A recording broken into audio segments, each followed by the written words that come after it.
پیدائش اس کا 18واں باب جو 33 آیات پر مشتمل ہے۔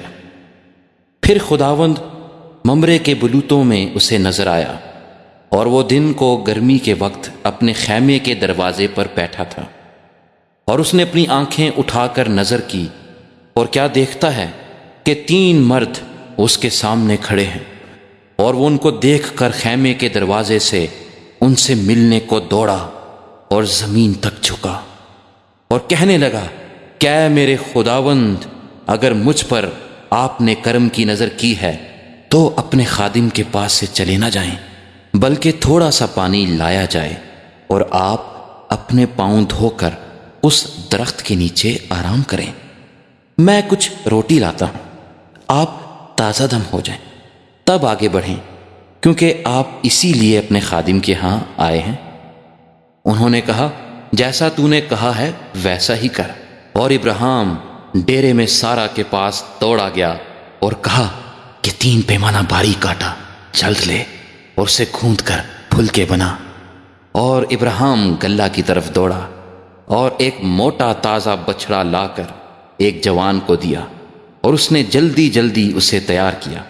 پھر اس نے مکھن اور دودھ اور اس بچھڑے کو جو اس نے پکوایا تھا لے کر ان کے سامنے رکھا، اور آپ ان کے پاس درخت کے نیچے کھڑا رہا اور انہوں نے کھایا۔ پھر انہوں نے اس سے پوچھا کہ تیری بیوی سارا کہاں ہے؟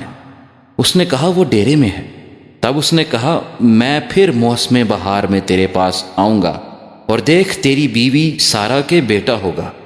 اس کے پیچھے ڈیرے کا دروازہ تھا، سارا وہاں سے سن رہی تھی، اور ابراہیم اور سارا ضعیف اور بڑی عمر کے تھے، اور سارا کی وہ حالت نہیں رہی تھی جو عورتوں کی ہوتی ہے۔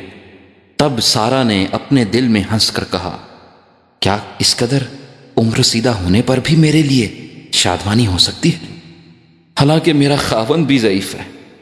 پھر خداوند نے ابراہیم سے کہا کہ سارا کیوں یہ کہہ کر ہنستی ہے کہ کیا میرے جو ایسی بڑھیا ہو گئی ہوں واقعی بیٹا ہوگا؟ کیا خداوند کے نزدیک کوئی بات مشکل ہے؟ موسم بہار میں معین وقت پر میں تیرے پاس پھر آؤں گا اور سارا کے بیٹا ہوگا۔ تب سارا انکار کر گئی کہ میں نہیں ہنسی، کیونکہ وہ ڈرتی تھی، پر اس نے کہا، نہیں، تو ضرور ہنسی تھی۔ تب وہ مرد وہاں سے اٹھے اور انہوں نے سدوم کا رخ کیا، اور ابراہیم ان کو رخصت کرنے کو ان کے ساتھ ہو لیا۔ اور خداوند نے کہا کہ جو کچھ میں کرنے کو ہوں کیا اسے ابراہیم سے پوشیدہ رکھوں؟ ابراہیم سے تو یقیناً ایک بڑی اور زبردست قوم پیدا ہوگی، اور زمین کی سب قومیں اس کے وسیلے سے برکت پائیں گی، کیونکہ میں جانتا ہوں کہ وہ اپنے بیٹوں اور گھرانے کو جو اس کے پیچھے رہ جائیں گے وصیت کرے گا کہ وہ خداوند کی راہ میں قائم رہ کر عدل اور انصاف کریں، تاکہ جو کچھ خداوند نے ابراہیم کے حق میں فرمایا ہے اسے پورا کرے۔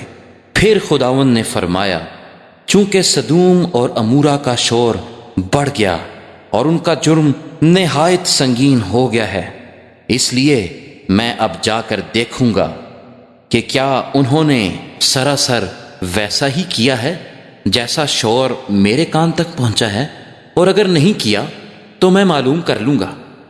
سو وہ مرد وہاں سے مڑے اور سدوم کی طرف چلے، پر ابراہیم خداوند کے حضور کھڑا ہی رہا۔ تب ابراہیم نے نزدیک جا کر کہا، کیا تو نیک و بد کے ساتھ ہلاک کرے گا؟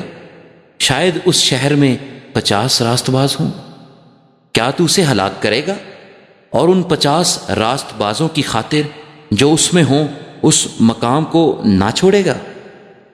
ایسا کرنا تجھ سے بعید ہے کہ نیک کو بد کے ساتھ مار ڈالے، نیک بد کے برابر ہو جائیں، یہ تجھ سے بعید ہے۔